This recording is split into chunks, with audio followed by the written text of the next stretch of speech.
Si vous n'avez jamais vu de zélote dans l'évangile, parce que le véritable zélote, ce n'est pas notre frère Serge. Moi, je suis un premier zélote.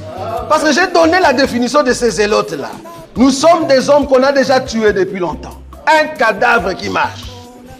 Parce qu'en réalité, nos vies sont cachées en Christ et Jésus ou dans le lieu céleste. Donc, si tu me touches, je suis un zélote. On n'a pas peur. Bien-aimés frères et sœurs, que la paix de Dieu soit avec vous et que les dieux du ciel continuent à vous bénir et à vous garder.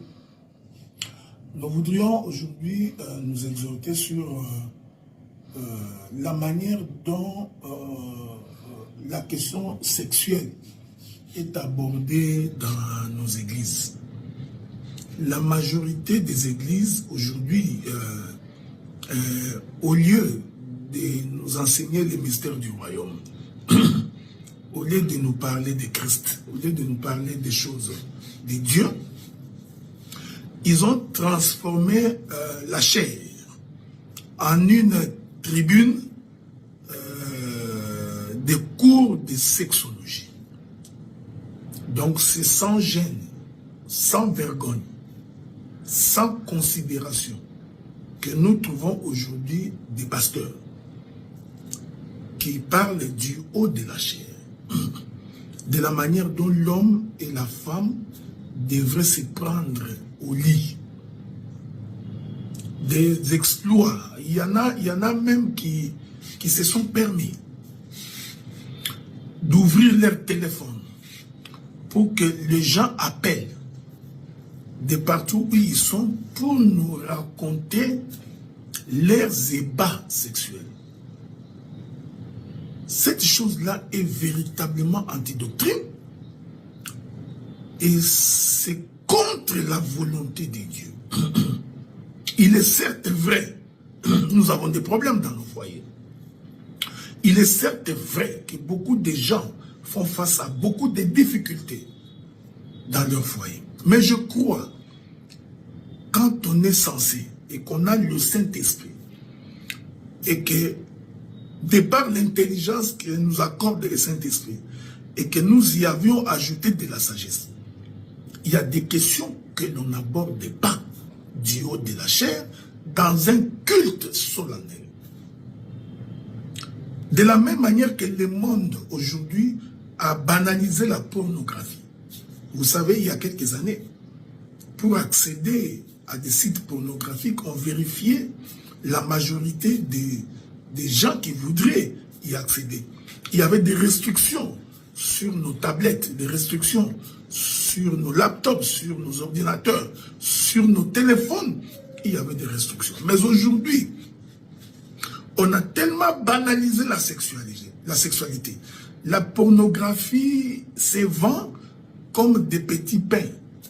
Les enfants d'aujourd'hui n'ont plus besoin de leur mère, de leurs parents, pour les initier à la vie de couple. Ils n'ont pas besoin de femmes sages. Non, non. Tout est banalisé. Ok?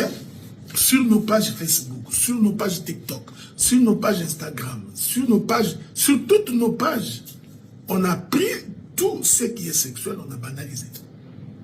Et ce mouvement est en train de prendre son chemin dans les églises du Seigneur. Alors nous avons des spécialistes, des pasteurs spécialistes en pornographie transformés en hommes de Dieu.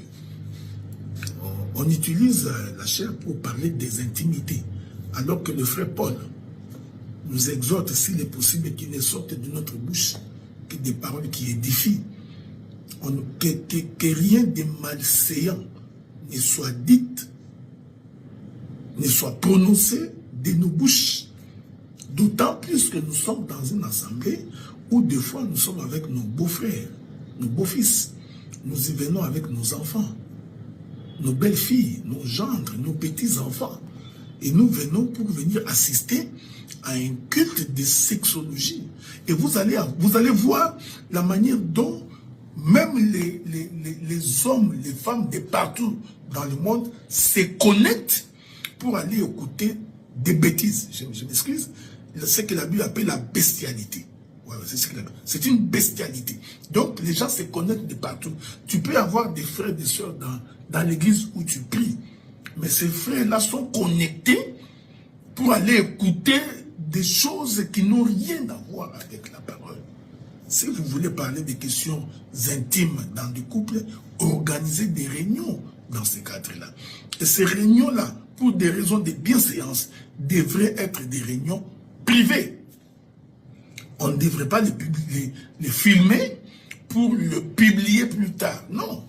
C'est rester dans un cadre privé où les gens peuvent se parler de ces choses-là. Mais non, vous nous mettez avec nos enfants, nos filles, dans les réseaux sociaux, en plein culte et vous, et les gens disent Amen. Vraiment, l'enseignement manque en ces temps ici. Vous verrez quelqu'un qui dit Amen à quelque chose de sexuel. Je voudrais ici d'abord interpeller les hommes de Dieu de faire attention et en même temps interpeller les enfants de Dieu pour qu'ils sachent qu'ils ne doivent pas se livrer à ce genre de choses. Que la paix de Dieu soit avec vous et que Dieu du ciel puisse vous bénir et vous garder. J'espère que cela va vous être utile. Ok, merci beaucoup.